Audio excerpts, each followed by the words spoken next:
What's up, YouTube? This is Randy at Breaking Bad Bulls coming at you with another episode. Today I want to talk about French Bulldog colors.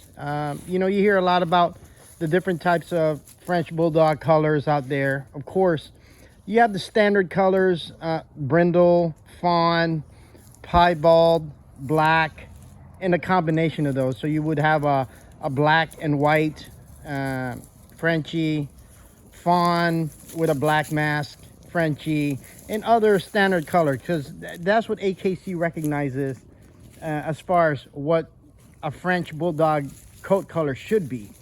Now that's one. The other part is the other exotic colors of French Bulldog, what they deem quote unquote exotic, and that would include Gus's color, a chocolate merle, where he has a chocolate coat with the merle patterning, and you have Skylar here, blue and tan Frenchie, pattern, and Mimi girl, she's a black and blue tan merle. So those are the two types of colors. Hey, you like it, I love it. I have nothing against brindle, fawn. That's another standard color, is brindle, which AKC recognizes. French Bulldogs back in the days started out when the standard of AKC came about was those standard colors. And as time went by, there's different color breedings occurred that produced dogs like Skylar, blue and tan. AKC at one point, I think, recognized blue and tan French Bulldogs in their paperwork. Then all of a sudden, in about a year ago or 2 years ago, they took that out as a standard color. Now, merle being a pattern itself, AKC does not recognize merle French Bulldogs as a standard coat color, and that would be deemed an exotic. I love the exotic type looking French Bulldogs where they have the different coats. I think it's more unique. It's preference. If you like French Bulldogs in the standard, and if you're showing AKC, hey, by all means, breed to the standard color of fawns, black, piebald, brindle. I think they're great colors. Just for me, in Breaking Bad Bulls, I just want a unique looking dog, And that's why I bought Skylar, because I knew her mom and dad was both blue and tan, and there was a highly likely chance that she would be blue and tan and would be a carrier of that. And I wanted a carrier of the blue and tan French Bulldogs. Same thing with Gus. When I was making a decision with a Frenchie, I wanted an exotic color, and I wanted merle because I thought it was a real cool looking pattern for a French Bulldog, and team that up with his bone and his mass. He's the type of French I like. Here comes Mimi girl, getting really excited. I think she knows when I make these videos, she really acts up. I love her coat color. So Mimi would be considered a merle, and she has 10 points that she gotten from her mommy, and I love the way she's turning out. And you know what?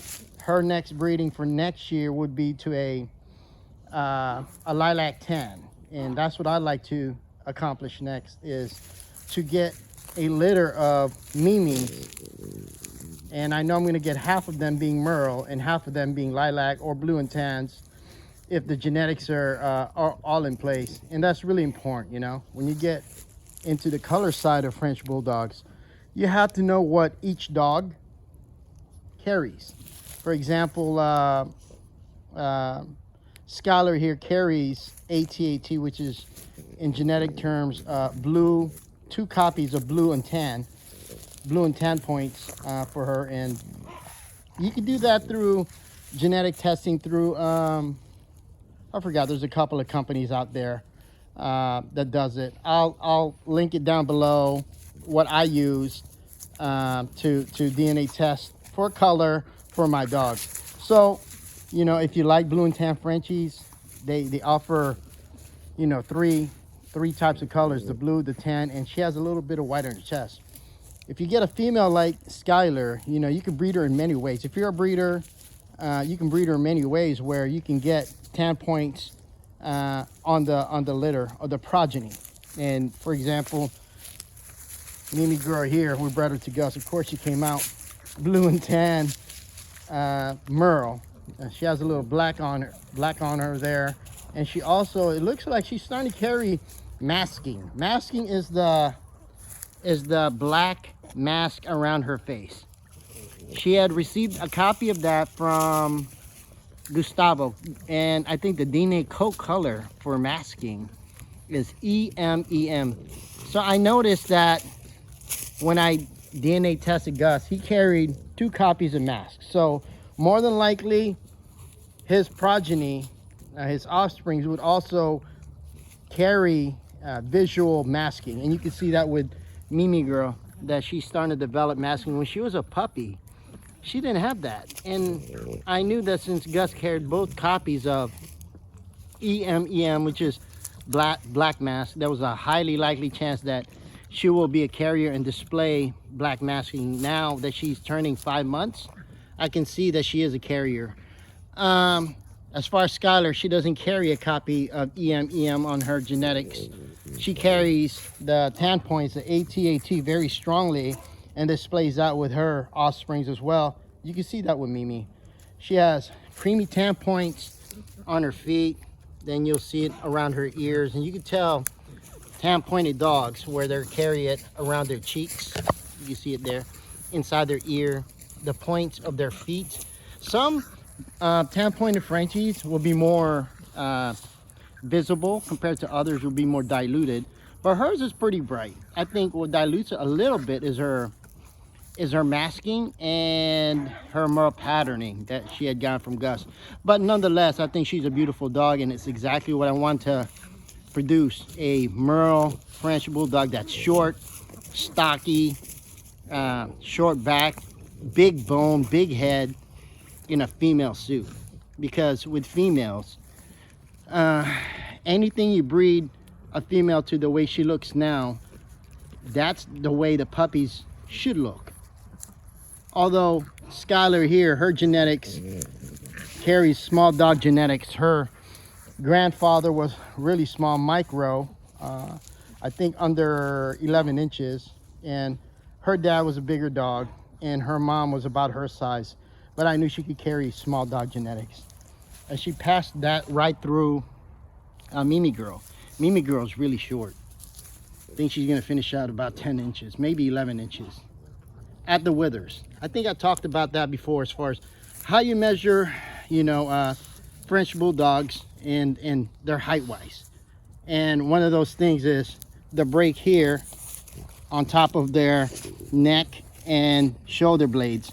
So wherever that breaks from the top of their shoulder and where the shoulder meets the neck to the bottom of the floor is where you measure their height, not the top of their head or anything like that.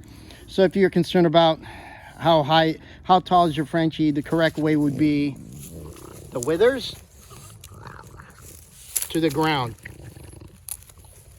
And once you know that, that's how you can determine that. And you can use, I see there's measuring sticks out there for showing. It's what they call a wicket stick, and that wicket stick is measuring official height of a dog from the withers where it breaks to the bottom of the flat floor or flat surface. So that's how you measure French bulldogs. I'm getting off topic. So if you have merles, one of the main concerns for merles is if you double up on merles, meaning if you bred a merle dog to another merle dog, there is high chances of those puppies carrying genetic defects, which is blindness or deafness, and those are the things that I try to avoid. I want the puppy to live a long, healthy life in any breeding I do, so I'm careful to make sure that each dog, like for example Gus carries a copy of merle, chocolate merle, to Skylar. I knew Skylar, after reading her genetics and knowing her background, that she didn't carry any merle in her 3 to 4 to 5 generations. And you could kind of study color through pedigrees as well. So if you have a picture pedigree or even an AKC paper pedigree, study it And there's websites out there like bullypedia.net. That's bullypedia.net. You could register with them, and you can see the actual pictures, of their grandfather, great grandfather, if it's available. And Gus, he's on there too. He's on Bullypedia as well. So if you get a chance, register with Bullypedia. Great resource for breeders breeding for color, structure, and making sure that you're not doubling up on something that trait-wise that you don't want to double up as a breeder. And Bullypedia is a great resource for French Bulldog. So register with them, tell them Randy sent you, and it'll be a great tool for you if you're breeding French Bulldogs for color and structure. Getting back to the topic, so blue and tan Frenchies, I started seeing them around, I guess, in the last 10 years.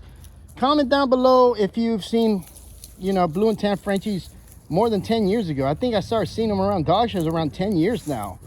Then now they're more prevalent. And of course the merles, I start seeing them come around in dog shows within the last, when I say dog shows, is ABKC shows. It's another registry. Register with them. Great people over there. They recognize merle, but they call it blotch. So, but at the same respect, they're merle dogs, blotch in ABKC. So I know you can show them in ABKC. So I've started seeing them there. Really fell in love with the color and the pattern. And I started from there. And once I find out what I wanted, I started searching around for a breeder that bred my kind of Frenchies, the real stocky, looks like little bodybuilders. And Mimi girl right here, for being 5 months, she's so small. There she is next to my size 10 feet, and I love the way she's turning out. Her male pattern, it's really striking. When you see her in person, you can't believe how short this girl is. I wish I had a wicked stick right now. She's super low. She looks like an 8-week-old puppy, American Bully, when I used to breed them. And that's how short she is. So I expect her to be just as short. There's the Gus right there.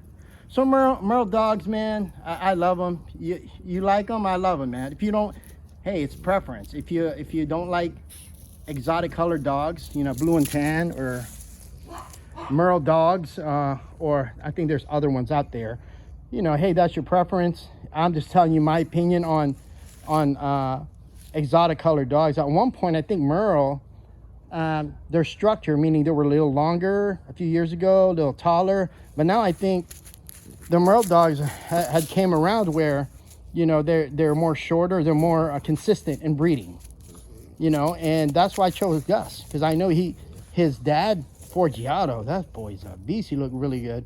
TWT Bulls, I think, still owns them, so check him out. Forgiato, granddad, dad of Gustavo, granddad of this awesome little girl right here, Mimi girl. He's a merle dog, so he got a copy of his merle coat pattern, passed it down to Gus. Gustavo passed it down to Mimi girl, bred to Skylar, and that's where the merle came from. The combination of Skylar and Gustavo gave her the black spotting on her with the blue and the tan points as well. So if you like the blue and tans, fawns, brindles, piebalds, hey man, well, I love it. There's not a right or wrong answer here. It's all about preference, man. That's what makes dogs so unique, and everyone unique. You prefer more standard colors and you're showing AKC, hey, I'm happy for you. You like it, I love it. But for me and Breaking Bad Bulls and this channel, we like to focus on that, that look. I like them bully. I like them unique and striking as far as patterning and everything else. I said in earlier videos, I'm done with pretty much the merle patterns. I think I have enough with Mimi girl and Gus, and after that I'm gonna go for the lilac and tan coloration on a really bully built French Bulldog. Short, compact, big bone, big head, smash muzzles. I just want them to look like small gorillas, and she's one of them, So I just really want to touch that. Comment down below what kind of colors you prefer, what kind of colors do you have in your yard? And comment down below so we can talk about it. Again, this is Randy at Breaking Bad Bulls. It's turning nighttime here. Subscribe, a comment, and like down below.